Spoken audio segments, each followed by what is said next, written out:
Hi guys, Jennifer here. Today I want to talk to you about mindset. Mindset, mastering your mindset. Mindset's so important. And until you can master your mindset, sometimes success stalls. So I'm going to talk to you today about your mindset. And this is one of the reasons that I had created my course, Marketing and Mindset Mastermind, because I feel mindset is so important. So let's talk a little bit about that. We're going to talk about ways that you can try to master your mindset. So one way is to feed your mind.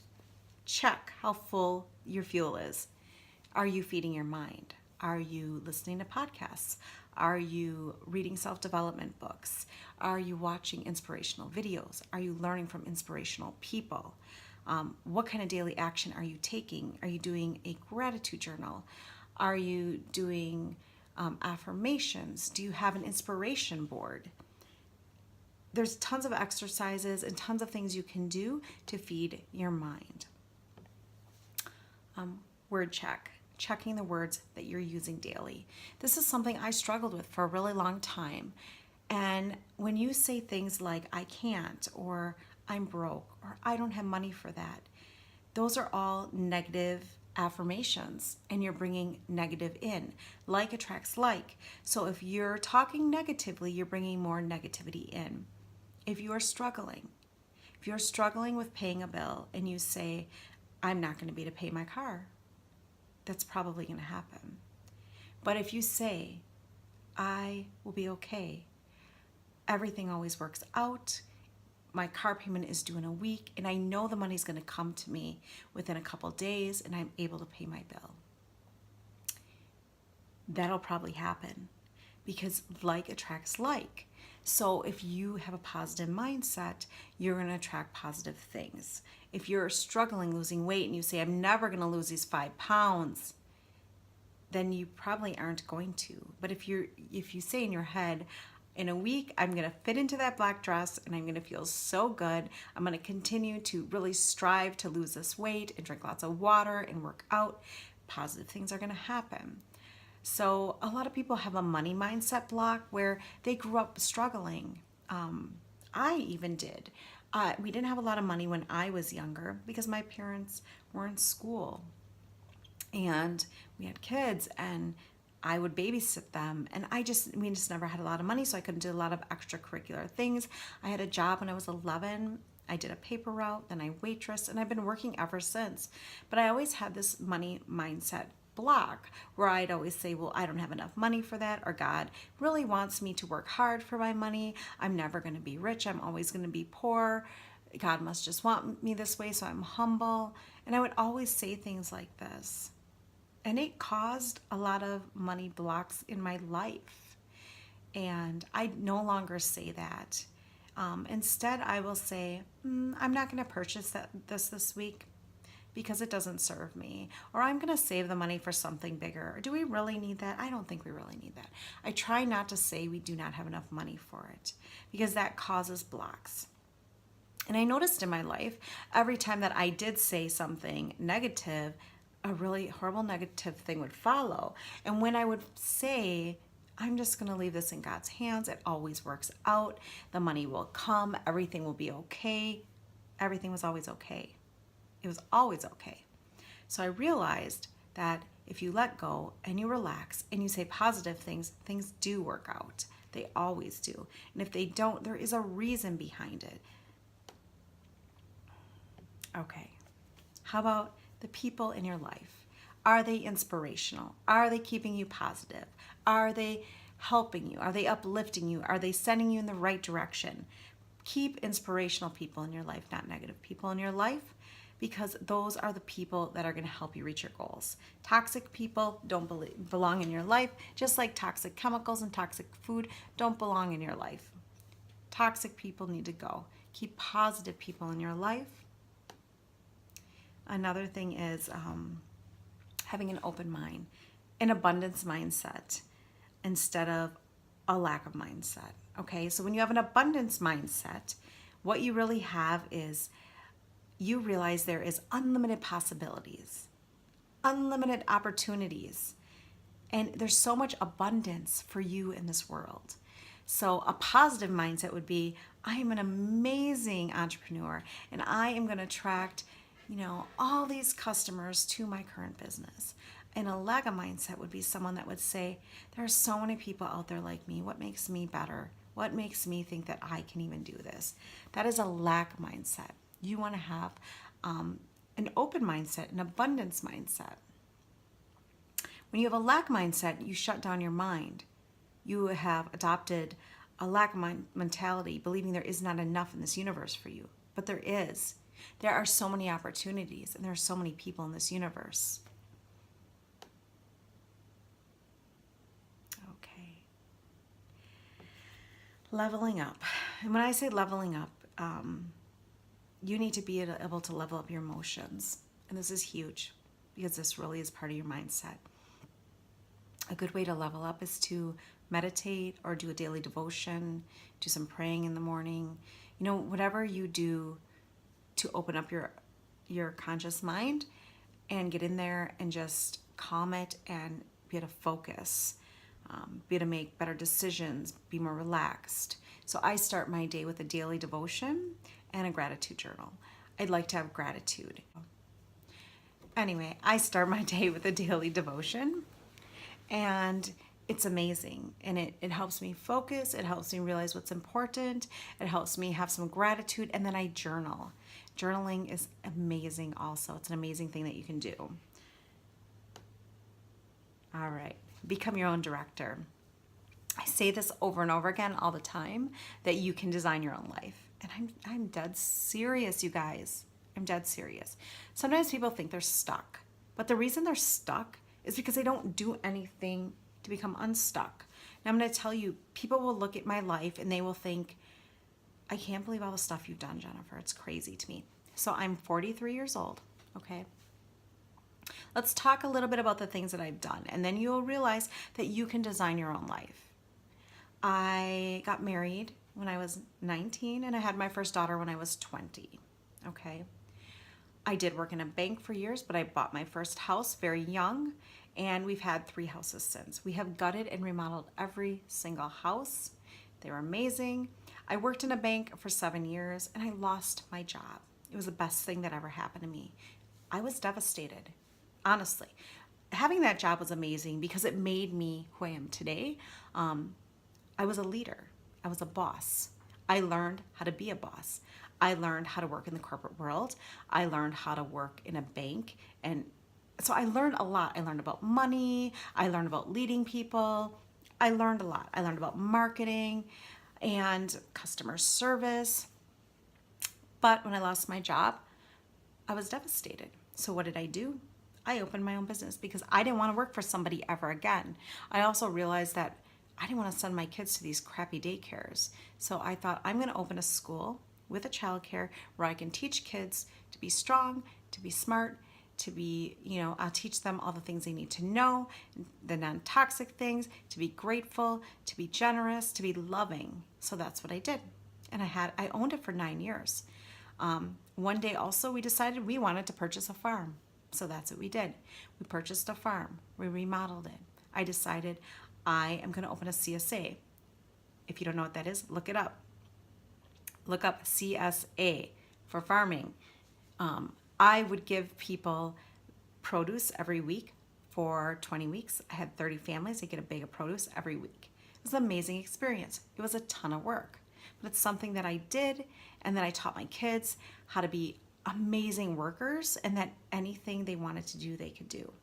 We owned a heritage breed farm, heirloom farm. So we had heirloom produce, flowers, herbs, we had fruit, we had vegetables, we had heritage breed animals. So we had Scottish Highland, we had St. Croix sheep, Tamworth pigs, we had runner ducks, we had chickens, we had turkeys, heritage breed turkeys, and I ran this wonderful business.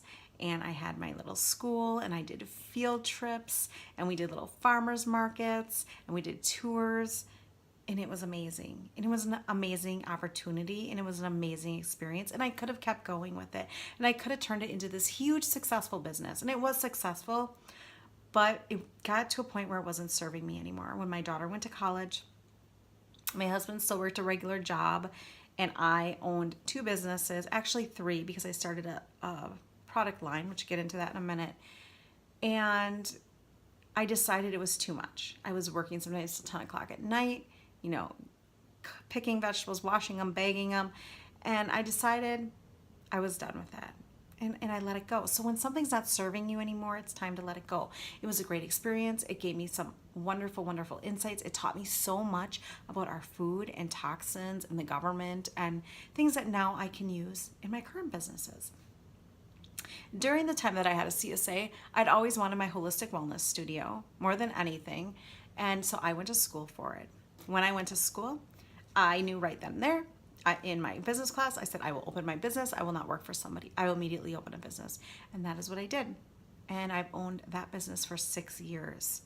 For the first 3 years, I worked my school and my wellness studio so I could build it up enough that I had a clientele enough that I could quit doing my childcare and school and just focus strictly on my wellness studio.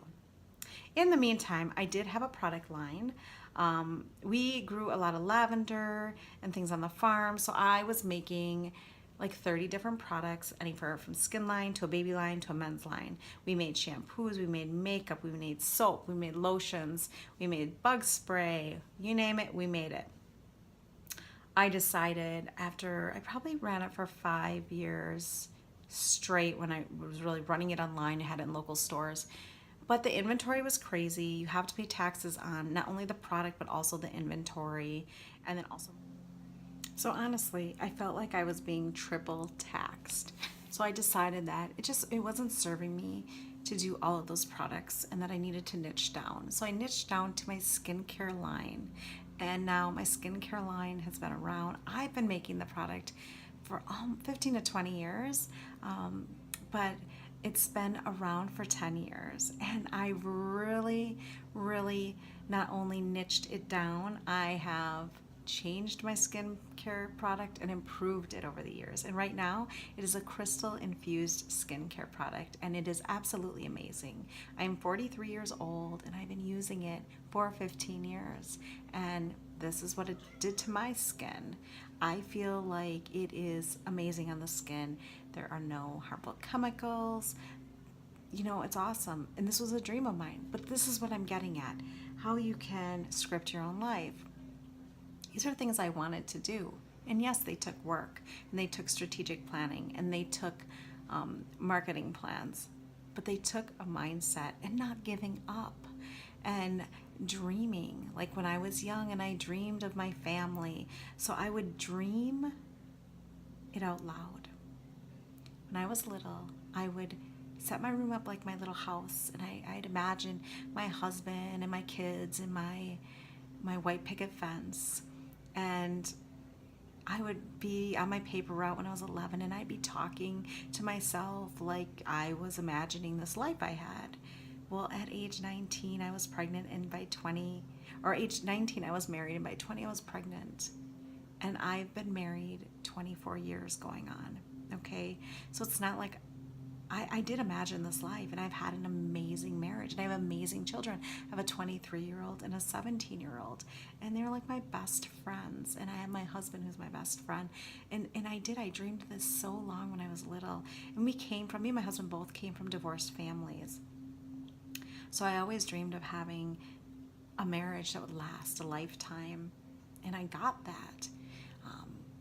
But I also dreamed of my wellness studio, and I didn't get that right away. I worked, like I said, in the banking industry, but then I dreamed of raising my own children, and that's the thing. I dreamed of it. I would imagine myself raising my kids. Well, the universe kicked me out of my job, and I opened up my own school and childcare, and I was able to raise my children. During this time, as my children were growing older, I was still dreaming of that wellness studio.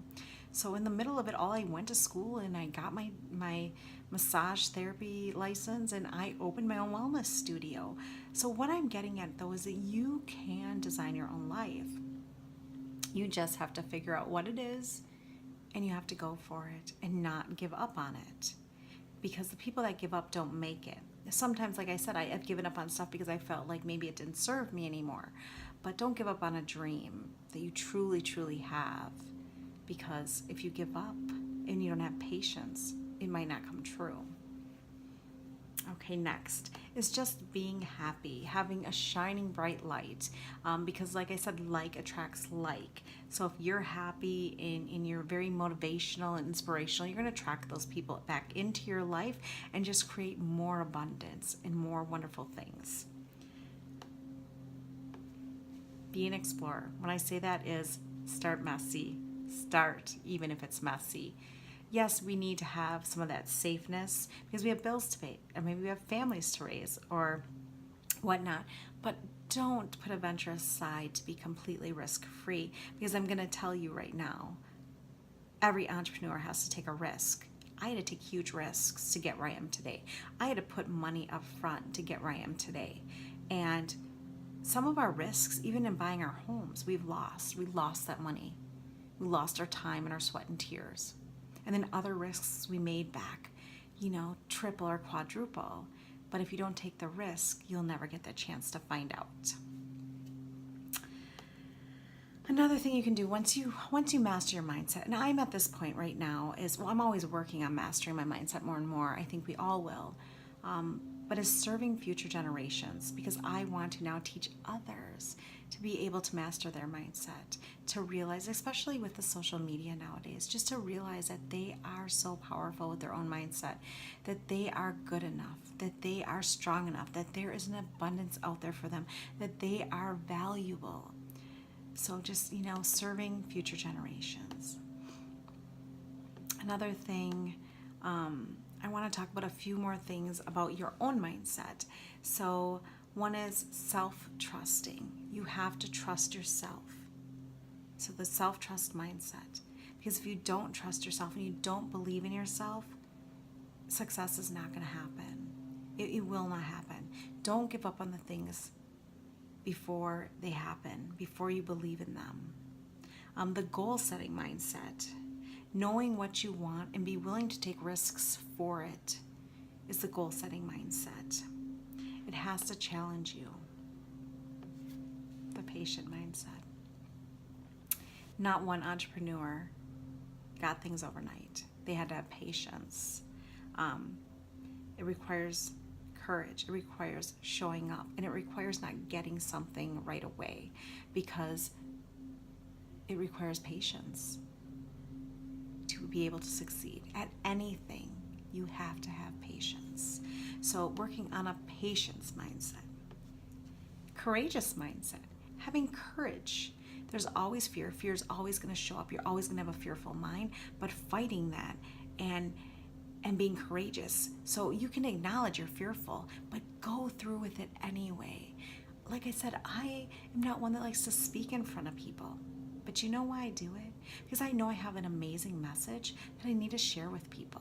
So I'm courageous and I do it anyway. I push play or record anyway. Being focused. This is also very, very, very important.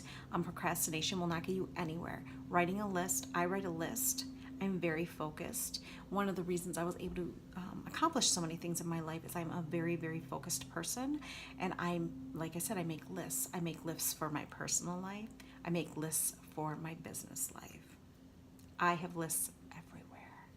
Ask my children, ask my husband. But it helps me stay focused, and it helps me know when I'm accomplishing my goals. That's the other thing. I love crossing things off my list. To me, it's like every time I cross something off my list, it's like a celebration. Amazing. Okay. Positive mindset. Having a positive mindset. Having a good attitude, even when things aren't always so good. Being positive, not passive. Give yourself reasons and permission to go through with it. Not why you can't do it, but why you can do it. Making the circumstances good circumstances. Instead of saying the glass is half empty, say it's half full. Okay? Look at the good in everything and be grateful, because you're not going to get abundance without having gratitude. The last one I want to talk about today is the learning mindset, and that you have to be ready to accept the F word. Failure. Falling. Okay? If you don't fail and you don't struggle and you don't fall, you're not succeeding. Every success story has failures. Every success story has failures. Every successful person has failed or struggled. And then they had patience and they learned from it and they built it back up and eventually they succeeded. So think of your failure as a stepping stone or as a ring on that ladder. Learn from it and keep going. Keep going. Do not give up. Do not give up. All right, so let's start building this new mindset today. Let's start putting some of these things into action. I hope you took notes. I hope you start working on this. Please reach out to me if you have any questions or if I can help you with things. And I look forward to our next chat.